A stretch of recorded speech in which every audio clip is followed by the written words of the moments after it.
In order to keep bringing you guys tons of free content, we work with brand partners who you'll hear from in this episode, including an advertisement from Zopa Bank. Welcome back to the Talk 20s podcast. Before we dive into today's episode, make sure you hit that subscribe or follow button so you never miss an episode of us in the studio.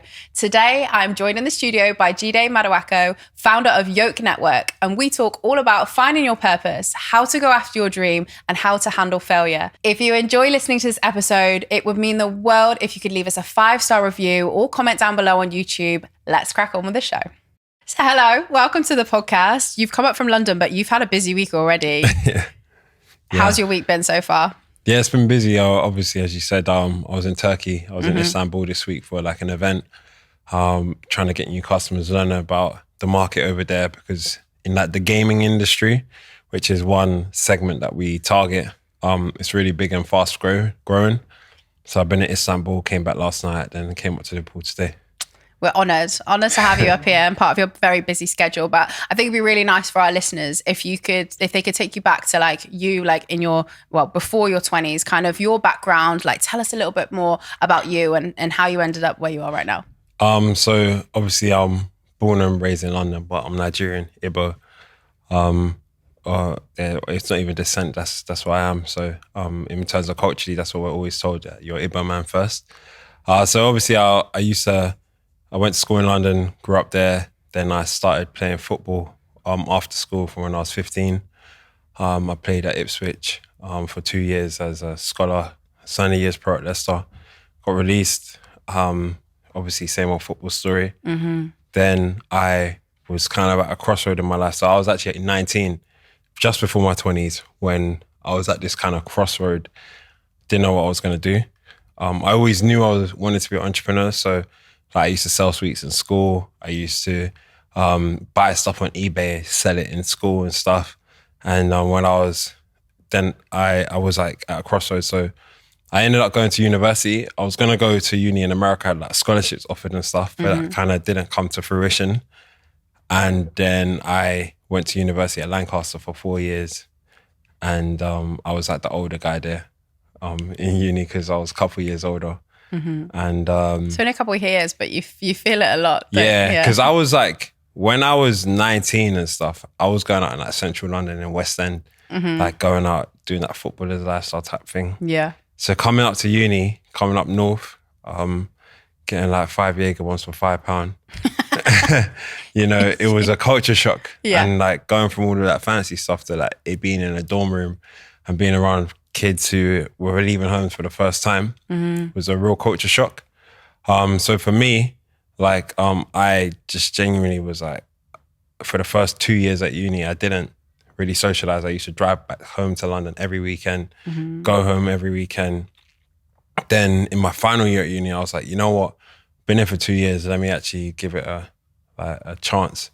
So I started to meet more people, joined the entrepreneurship society, started to actually hang out with people who were my pals, but they turned into friends in that final year. So I graduated from uni and I was thinking like, thank God I'm done with this, like, because I didn't really want to be there the whole time. And I went to work for an app called Sweatcoin. And the app Sweatcoin was one where it was a startup. I wanted to get into crypto. I was going to go out to Bali and try and trade crypto at the time. But then I realized that, cool, I'm just going to have like money and be in Bali, but come back to London and not know anybody or have a network or any experience. So that's why I went to work at Sweatcoin. And when I was actually there, they said I had the interview on the Monday. Then I applied on the Monday, got the email back on the Tuesday. Then they said Zoom interview, had a Zoom interview. And they said, come in the next day. And they're like, do you want to start next week? And I was like, yeah. And then they were like, but there's no pay. And I was like, yeah, that's fine. Like, I just want to... There's no pay? No pay. They're like, we just cover your expenses. We're a startup. But I was like, well, I'm only here to get experience. I want to hustle. I want to work. I want to learn. So yeah. So I started on a Monday. I ended up working there for I think it was about 3 months in, and they raised their Series A. Yeah. And the fellas there were like really cool. And I think they raised like 4 or 5 million. And then what they said is that, thank you for your service, that we're going to backdate your pay for the last 3 months. Whew. Yeah, so then... That's good. Yeah. I mean, it could have gone a different way. To be honest, that's the thing. Like, at the time, I genuinely didn't care about the money. Okay. Like, I was just there to like learn how a business, how a startup worked. Yeah. You know? You want to throw yourself in the deep end and just get involved, yeah. Because I'd like been doing crypto and stuff at uni, so like, and like, had an eBay business and all that stuff. So I was already kind of in a good position. Yeah. For myself. So then a few months in, I kind of realized that like, all right, I'm working at this startup and there's not really much opportunity. So then I was kind of doing like little side hustles in the evening. I'm trying to get customers and stuff just for different little projects. And I ended up starting Yoke with my co-founder who I met at the university I didn't want to go to, you know? Yeah. So me and Mustafa, we started Yoke. And at the time it was basically a platform where if you were an influencer, you can monetize your audience by driving downloads for apps. Because, but these weren't real influencers in the sense it was like meme pages. So we were working with like I'm Just Bait, working with like Puberty, working with like all these Snapchat pages. I don't know, the audience you'll probably know like a few years back when you go on the Snapchat and then you'd like follow all these Snapchat pages and then they have like swipe up in their stories. They were promoting like apps and stuff that we are our partners. So the business started to grow. And then we started to find out about TikTok about 18 months in, which was about 3.5 years ago, 4 years ago. Because we wanted to get TikTok as a client. And then we said, what's this platform like?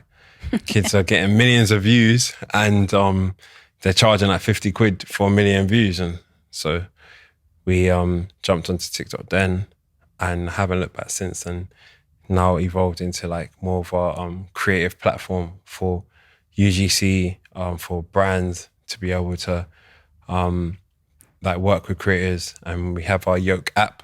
So advertisers or brands can post campaigns in the app and people can make content for them and get paid. And like we've done a whole bunch of things at the Wave House. Don't know if any of the audience will know. So we started the Wave House as like a project to kind of like, one, make a statement, but two, like expand the business. So it was a content creator house. And after we did that, it blew up like crazy. Like we had like 1 million followers in a week or something like that when we launched. Then we did 2 cycles of that. Kind of still got the page now, but we don't post, haven't posted for like 2 years. So when we think up a good idea for it, we will.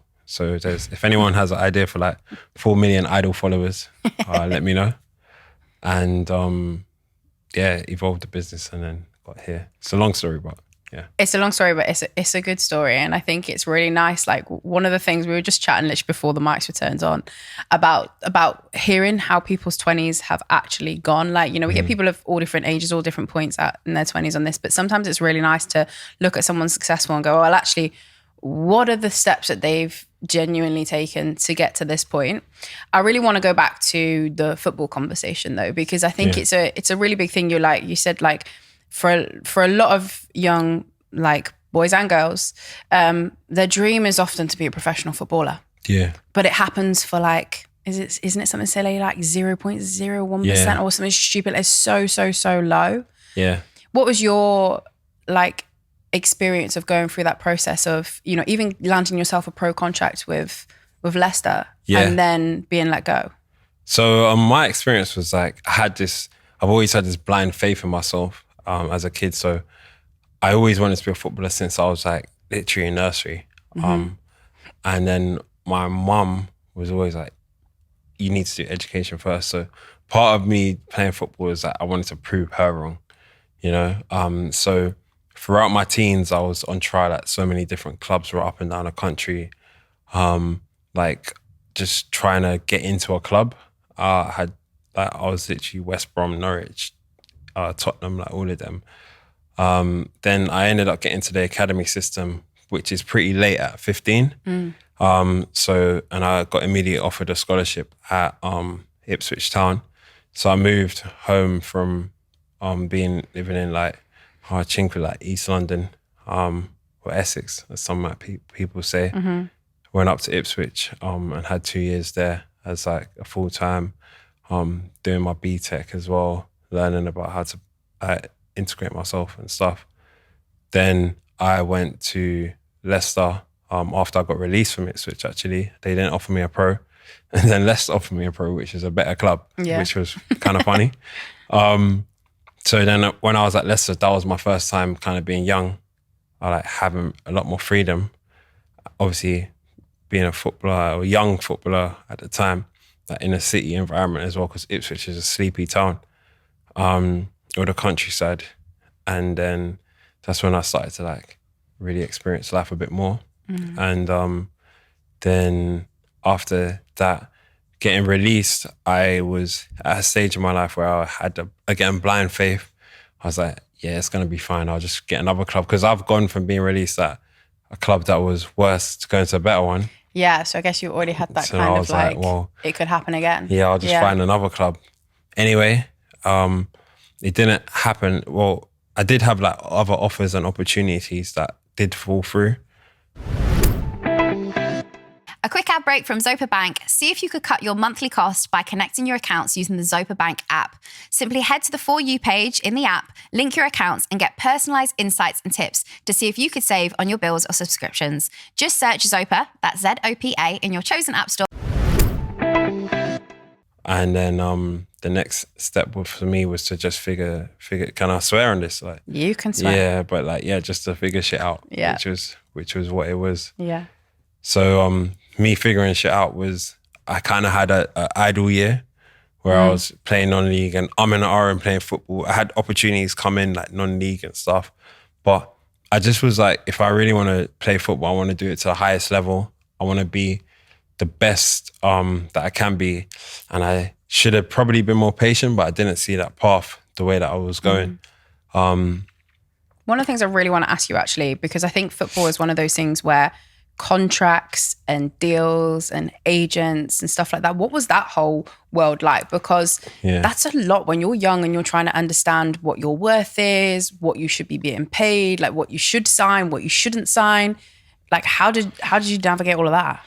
That's actually kind of interesting because like football's changed so much. In like when I was actually coming through and playing, it was actually at 10 years ago, you know? So like I had an agent from when the age of like 12. But he was like an agent, but he wasn't an agent because he was like a friend as well. You know, he was like a mentor. So like he's now got players who are now in the Premier League, who are now like playing across, and he's stayed on as an agent and like been in the game like 15 years now. But at the time he was a young guy just trying to get in the game and work with some of the most talented footballers in London. Fortunately, I was in that sphere. I wasn't the most talented, but I had a good physique and a good opportunity.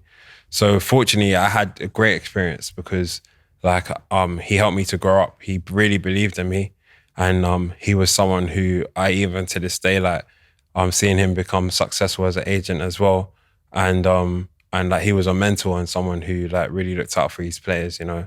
So I had a great experience with that.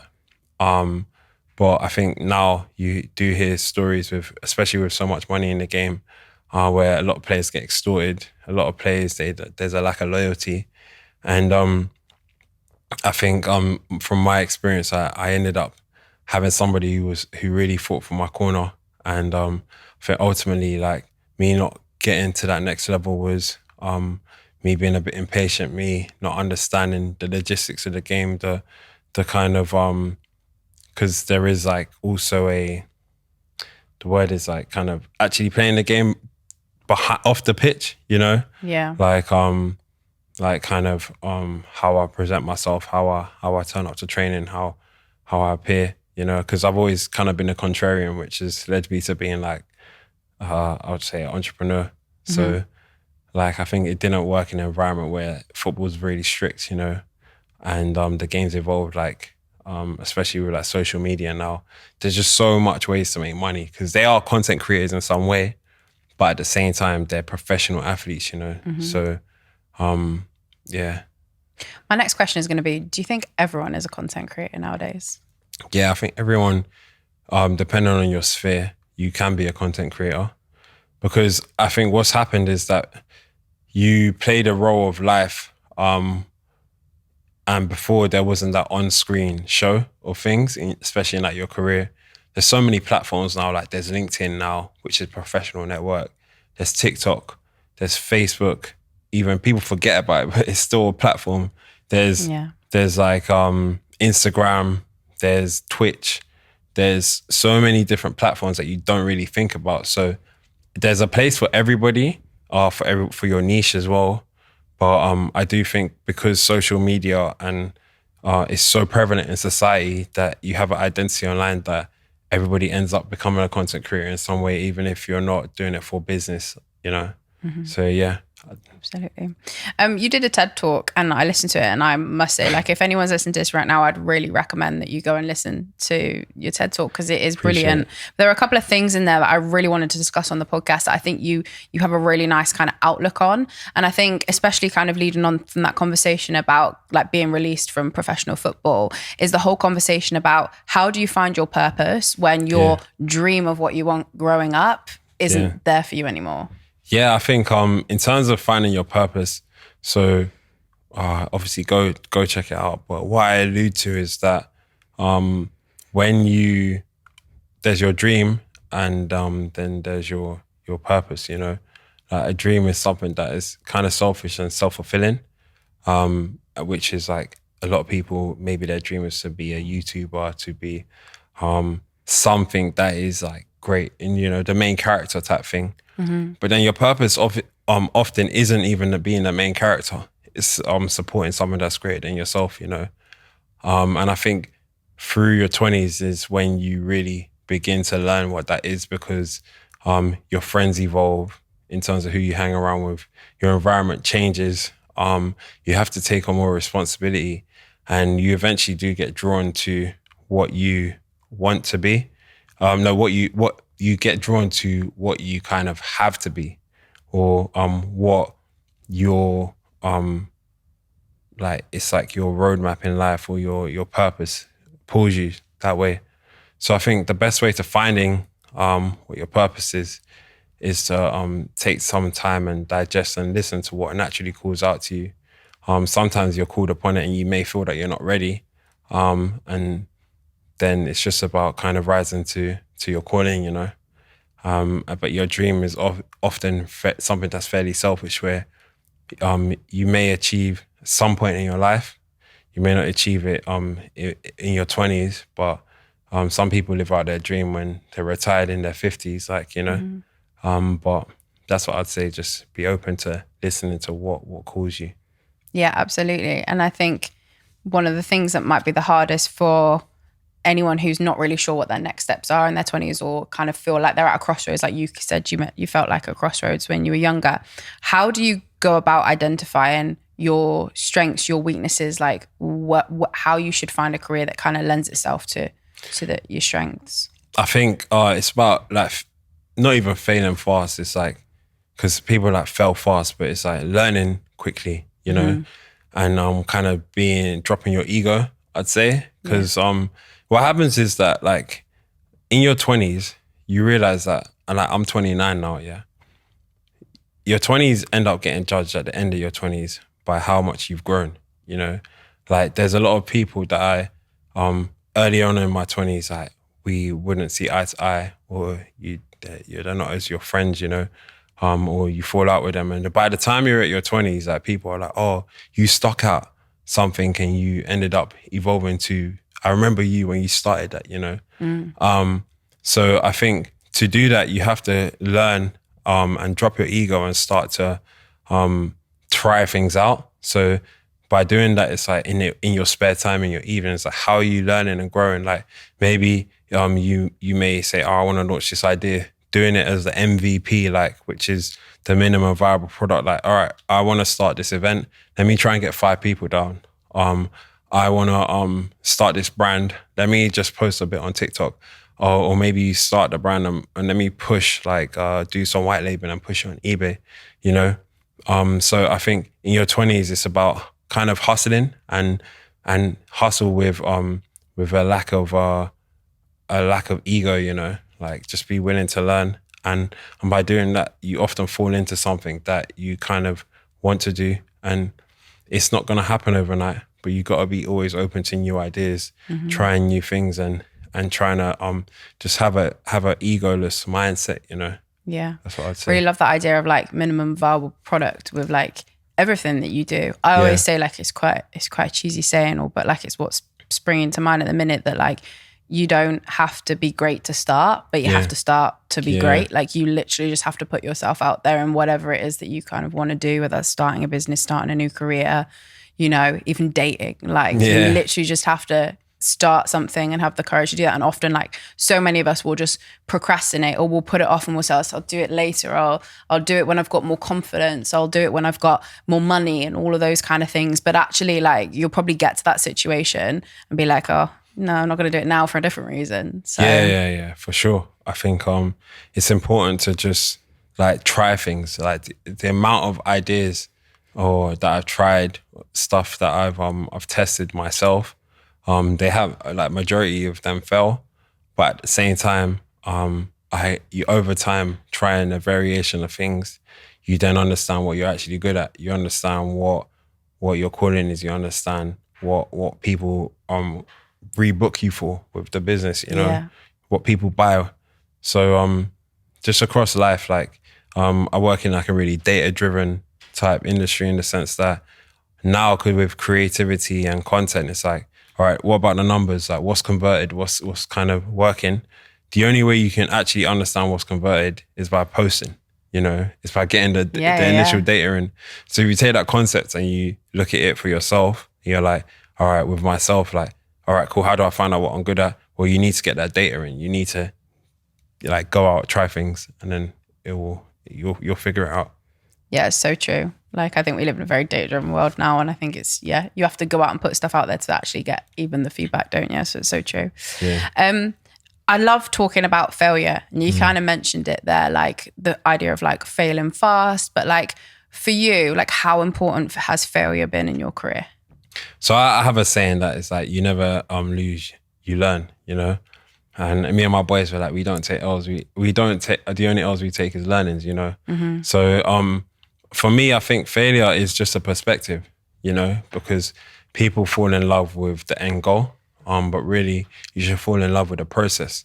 So if you can understand that as long as you're trying something and you're learning, then there's always insights to be gotten, because no one ever really fails, you know, because you only fail based on the result that you put. But like, what's the benchmark? You know, there is no benchmark, you know? So I think obviously there's real life in the sense that as you get older, you have to pay your bills, you have to provide for certain people, you have to be able to cover stuff. But like ultimately, it's really about just having a process where you continue to learn.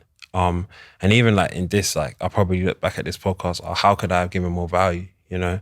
So I think set goals, but then also assess that, look back and say, all right, here's how far I am away from my goal.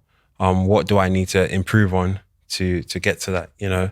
And that's how you kind of do it, I think. Mm-hmm, absolutely. I think a lot of our podcast listeners, one of the things we really try and do on Talk 20s is talk about the fact that like, it doesn't matter who you look up to on social media, like all of us have had big fat failures, things that we kind of look at and go, I can't believe that happened. But actually, like we said, it's taught us a big lesson and we've learned a lot from. Is there a specific example that you can give us where you're like, I feel like I failed so hard at that, but actually it was a good thing? Cool. I got a note on this because I He's fully prepped for this podcast, everybody. I have a few. Getting his phone out. I have a few. A few? Oh, I'm excited. Yeah, actually. So the number one thing that it was actually, you said the biggest failure. Yeah. Yeah, I think, my biggest failure, I think, was like when I was at uni, like I didn't want to be at uni at all. So I kind of failed over the first 2 years because I didn't integrate myself in the community. I was just trying to get back to what I usually did every weekend, like going out, like girls, all of that living stuff. The footballer lifestyle. Yeah, living that fast-paced lifestyle. So I kind of like, even like with uni, being dead honest, because I didn't want to be there so much, that like my mum did all my application and stuff. So like I just like was like, all right, I'm only gonna go to uni for you, you know? Yeah. So when I graduated, I was like, yeah, mum, I done it. I can relate to keeping my mum happy. That's literally why I was a teacher. Like, exactly. Everyone's been there, done that. Well, you know, some of us have done it. Because your parents have advise dreams. people not to do it either. Yeah, like, but then again, at the same time, it depends what it is, because for my mom specifically, she had a greater vision for me that's guided me to be where I am now, you know, and even for yourself, you know, but don't fall in love with your parents' dreams as such. And what I did, I think I could have maximized that time more. I could have learnt more. I could have been more patient, because I was so used to things being handed to me, being fast. Like, you kind of try and skip steps. And I think my biggest failure early on in my 20s was my lack of patience, you know. Ultimately, as life like kind of punches you in the face, and you get older, you start to learn, like, all right, cool, let me make a plan, let me assess. But I think my biggest failure was definitely like those early years, not kind of having a direction and being like very impulsive, you know. So that's what I would say. And eventually, when I did graduate, my business partner now, I met him at uni. A lot of my network professionally, I met them all at uni, and then met others through them. Even like my best friends now, a lot of them, I met them at university.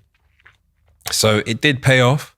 But again, I think definitely like where I could have done better is just had a more structured plan as to like the direction I wanted to head. Mm-hmm.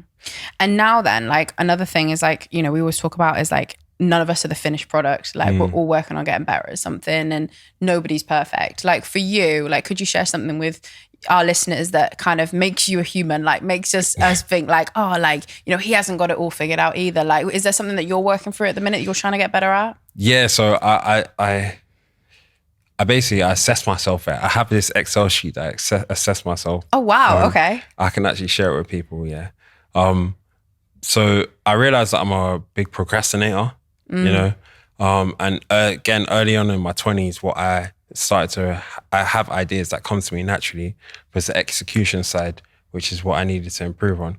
So now what I'm trying to do is be able to structure my time so that I'm way more focused and not being taken away from things that aren't as valuable, you know, and impactful. So that I can just be more focused on continue my journey towards my mission and my goals. So I am a big procrastinator, something that I am working on. And I think I'm doing that by essentially trying to get more sleep. I'm doing that by trying to actually take on less and say yes to less things. I'm doing that by actually realizing that taking rest and time away from work can actually benefit that at the same time. But yeah, obviously when you're running a business, there is go time, you know, where it's like no sleep, no food. It's not something that is popularized, you know, but it's part of the game. It's like, it's an ebb and flow with business. And it's an ebb and flow with like trying to achieve your goals. But if I procrastinated less and took on less, then I'd probably be able to move faster. Mm-hmm.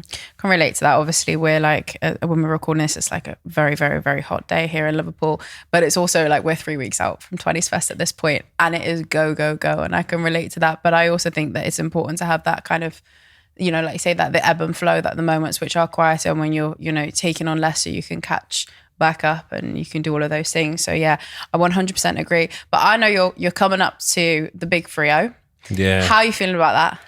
You know what? It's funny because I realized, like, I've known that I'm obviously coming up to 30 for nearly a year now, you know. Well, for like your whole life. Yeah, for my whole life. But that's the thing. The thing about it is that I realized that I planned my life up until I was 30. So it's like, you know, when you're in your teens and you turn 21, you're like, oh, when I was 21, I thought I'd be married, have kids and all this stuff, you know, or some people thought that.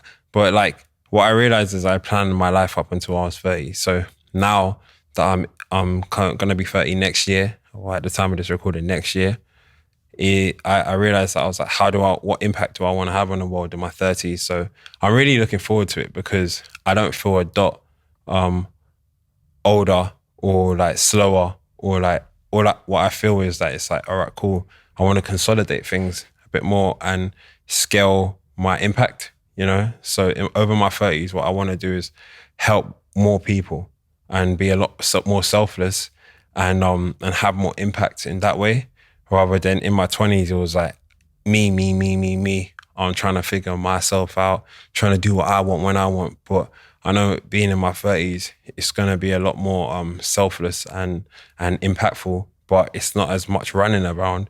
It's just more connecting people, helping people, giving advice, kind of being part of bigger things in terms of culturally impactful. And that's like my goals in my 30s.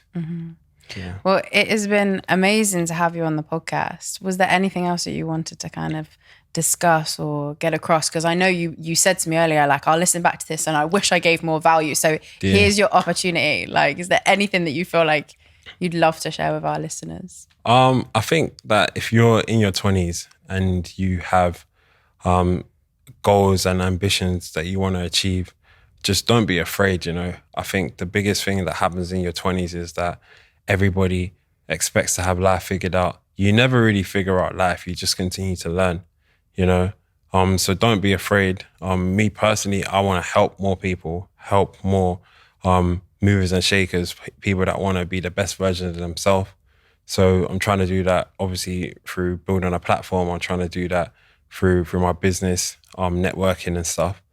But I think just don't be afraid, because the worst thing you want to do by the end of your 20s is to look back and see that you haven't evolved, and life is just a continued evolution of yourself. So make sure you just continue to invest in yourself in all three ways, like health, learning educationally, and also like for some people it's career-wise, but whatever does fulfill you, don't be afraid to double down on that and be the best at it. So that's what I would say.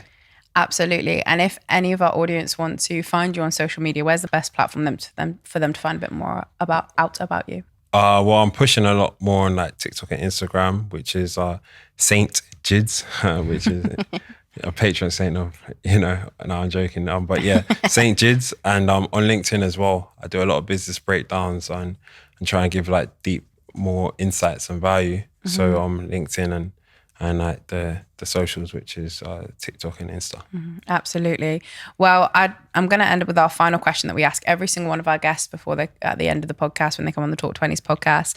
And it's, if you could look back at 20-year-old you in the eye and give just one piece of advice that would carry you through your 20s, what would you want to say? I'd say be patient, and just listen to the advice that you're given, because your 20s, I don't think that it's flown by.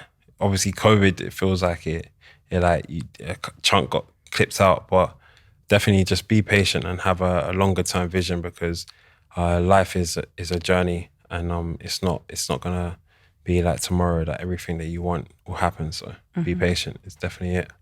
Amazing advice. Thank you so much for coming up on the podcast. It's been amazing to chat to you. Thank you very much for having me, Gabby.